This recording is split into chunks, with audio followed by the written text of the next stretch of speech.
अयोध्या में जो हुआ उस घटना ने सभी के रोंगटे खड़े कर दिए हैं। राजनीतिक दल राजनीति में लग गए हैं। हालांकि ये कोई नई बात नहीं है।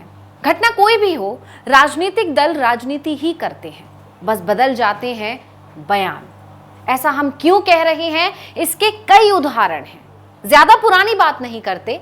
वाराणसी में आईआईटी छात्रा के साथ जो हुआ था, उस समय जो समाजवादी और कांग्रेस वाले बवाल मचा रहे थे, बीजेपी को घेर रहे थे क्योंकि आरोपियों का कनेक्शन बीजेपी से निकल आया था, वही लोग आज डीएनए टेस्ट की बात कर रहे हैं। उसको न्याय दिलाने में लगे और जो भी दोषी है उसके खिलाफ कार्रवाई की जाए, इनोसेंट को फंसाया न जाए और इसको और अच्छा आने के लिए डीएनए टेस्ट लगा लिया जाए, डीएनए टेस्ट करा लिया जाए। हम यहाँ किसी का भी पक्ष नहीं ले रहे हैं। हम ये बिल्कुल नहीं कह रहे हैं कि वाराणसी में जो हुआ वो गलत नहीं था। हम सिर्फ ये कह रहे हैं कि इस तरह की घटनाओं में सभी को मिलकर सिर्फ पीड़िता के साथ खड़ा होना चाहिए, ना कि अपनी अपनी राजनीतिक रोटियां सेकनी चाहिए। देखिए, ऐसा है, ये जानबूझ के टारगेट करके भारतीय जनता पार्टी के लोग कर रहे हैं।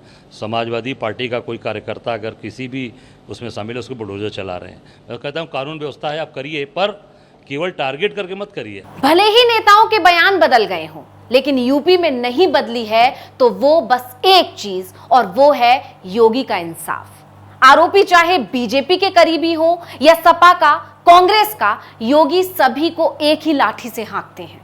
शायद यही वजह है कि योगी पर और योगी के बुलडोजर पर जनता का भरोसा बढ़ता जा रहा है। खासकर महिलाओं को तो अब ये लगता है कि योगी हैं तो इंसाफ की गारंटी है। ऐसे में सवाल ये उठता है कि आखिर योगी पर महिलाओं का इतना भरोसा क्यों बढ़ता जा रहा है। इसकी वजह है यूपी में महिलाओं के खिलाफ हुए मामलों में योगी का सख्त एक्शन। इधर विधानसभा में योगी गरजते हैं, उधर एक्शन की तैयारी हो जाती है। पहले आपको सुना देते हैं योगी ने क्या कहा था। यानी सद्भावना, अब इनके लिए सद्भावना ट्रेन चलाएंगे, इनके लिए बुलेट ट्रेन चलेगी, चिंता मत करो। और उस बुलेट ट्रेन की तैयारी की जा रही है। योगी जो कहते हैं वो करते हैं। ऐसा क्यों कहा जा रहा है, इसके लिए शुरुआत ताजा मामले से ही करेंगे जो अयोध्या में हुआ। योगी पहले पीड़िता के परिवार से मिले और सख्त एक्शन का आश्वासन दिया। कुछ घंटे ही बीते और आरोपी मोहित खान की बेकरी पर बुलडोजर पहुंच गया। देखते ही देखते बेकरी जमींदोज हो गई। यही नहीं, सीएम योगी ने एसएचओ और चौकी इंचार्ज को भी सस्पेंड कर दिया। ये एक ही नहीं, बल्कि एक साथ हुए दो मामलों में योगी के एक्शन ने यह बता दिया कि यूपी में रहना है तो महिलाओं पर नजर टेढ़ी नहीं कर पाओगे। क्योंकि जब बात महिलाओं की सुरक्षा और हित की आती है तो योगी अधिकारियों को भी नहीं बख्शते हैं। गोमती नगर इलाके में राहगीरों के साथ अभद्रता के मामले पर योगी सरकार जीरो टॉलरेंस की नीति अपनाते हुए लापरवाही के चलते इंस्पेक्टर को सस्पेंड कर दिया था। यह सिर्फ एक मामला नहीं है। 2018 में हुए उन्नाव कांड में तो बीजेपी नेता कुलदीप सेंगर आरोपी था। तब भी सीएम योगी ने ऐसा ही एक्शन लिया था। तब भी सीएम योगी आदित्यनाथ ने आज कहा था कि अपराधी कोई भी हो, बख्शा नहीं जाएगा। यही नहीं, 2020 में हुआ हाथरस मामला भी योगी के निष्पक्ष एक्शन का गवाह है। हाथरस मामले में पुलिस और प्रशासन की कार्यप्रणाली पर कई सवाल खड़े हो रहे थे। पीड़िता की जान जाने के बाद राजनीतिक दल सियासत में लग गए थे।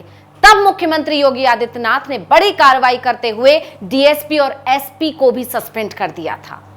यहां तक कि एक मामले में तो एक पत्नी को न्याय दिलाने के लिए सीएम योगी ने एक अधिकारी पर कड़ा एक्शन लिया, उसका प्रमोशन करने के बजाय डिमोशन कर दिया। पुलिस के अधिकारी को डिप्टी सुपरिटेंडेंट पद से डिमोट कर कांस्टेबल बनाकर पीएसी की बटालियन में तैनात कर दिया गया था। सीएम योगी के कई ऐसे एक्शन हैं जो उन पर जनता का भरोसा बढ़ाते हैं। सिर्फ यही नहीं, अब खबर आ रही है कि महिलाओं या बच्चों के खिलाफ अपराध करने के बाद अग्रिम जमानत के जरिए खुलेआम घूमने की कोशिश भी अब यूपी में सफल नहीं हो पाएगी। योगी सरकार ऐसे अपराधों में अग्रिम जमानत का प्रावधान खत्म करने के लिए नागरिक सुरक्षा संहिता की धारा 482 में बदलाव करने जा रही है। इसके बाद अपराधी खुलेआम नहीं घूम पाएगा।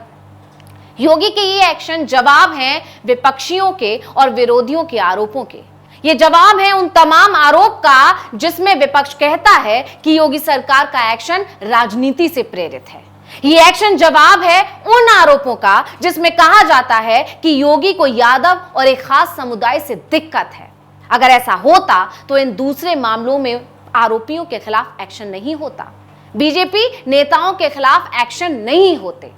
हैरानी होती है ये सोचकर जब भी किसी महिला के साथ कोई अपराध होता है तो राजनीतिक दल आरोप प्रत्यारोप में क्यों लग जाते हैं, क्यों धर्म, समुदाय, पार्टी के नाम पर बंटवारा करने लग जाते हैं, आरोपी के साथ खड़े हो जाते हैं, जबकि हर आरोपी को पीड़िता का दुख समझना चाहिए, उसके साथ खड़ा होना चाहिए। क्योंकि जब भी किसी महिला के साथ कोई घटना होती है तो सवाल ये नहीं होना चाहिए कि आरोपी कौन है, किसका साथी है, किसके साथ उठता बैठता है, बल्कि सवाल ये होना चाहिए कि अपराध किसने और कैसे और क्यों किया और इसको क्या सजा मिलनी चाहिए। राजनीतिक दलों को अपनी छवि और इज्जत बचाने से ज्यादा महिलाओं की इज्जत और अस्मिता को बचाने के बारे में सोचना चाहिए, क्योंकि यहां सवाल महिला की सुरक्षा का है, जिसका ध्यान योगी रख रहे हैं और शायद यही वजह है कि योगी पर भरोसा बढ़ रहा है। तो इस खबर को लेकर आपका क्या कहना है और आपका योगी को लेकर क्या कहना है, योगी पर आपका कितना भरोसा है, हमें कमेंट करके अपनी राय जरूर दीजिएगा।